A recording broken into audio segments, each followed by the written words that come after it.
Cerita kesaksian Art rekan profesi mendiang Hendra Haris, 40, yang meninggal usai ditolak Rumah Sakit Umum Daerah, RSUD, Regional Provinsi Sulawesi Barat, Sulbar.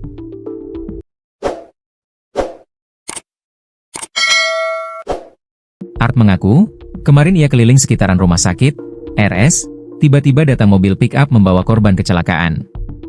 Saat itu Art menyambangi pasien yang dibawa mobil tersebut, dan ternyata itu adalah Hendra yang sudah merasa kesakitan usai terlibat kecelakaan di wilayah Salupangi. Ia pun meminta kepada petugas rumah sakit untuk memberikan penanganan awal, karena kondisi korban sudah pendarahan dan harus diatasi segera. Saya langsung melihat dan ternyata itu teman saya. Di lokasi juga ada dokter, perawat dan security, tapi saya kurang tahu yang bicara itu siapa. Mungkin dokter mengatakan bahwa ke RS Lainmi dulu, ke RS Mitra saja, kata Art saat dikonfirmasi tribun-sulbar.com, Selasa, 22 April 2025. Lanjut dia, mendengar ucapan dari pihak RSUD regional yang menyarankan membawa korban ke rumah sakit lain, Art Keke mengatakan bahwa korban sudah terlanjur di sini. Masa kita mau bawa ke RS lain sementara ini korban sudah mengalami pendarahan di paha dan membutuhkan pertolongan, ucapnya. Namun kata dia, pihak rumah sakit tetap mengatakan di tempat perawatan IGD sudah penuh bahkan ada yang dirawat di kursi roda.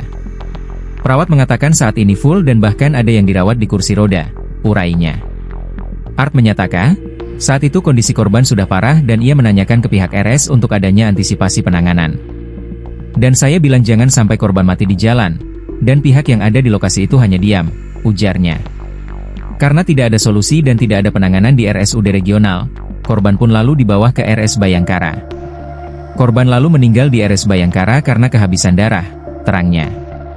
Art mengatakan dalam perjalanan ke RS Bayangkara korban masih sadar karena ia masih membuka mata dan melirik ke Art.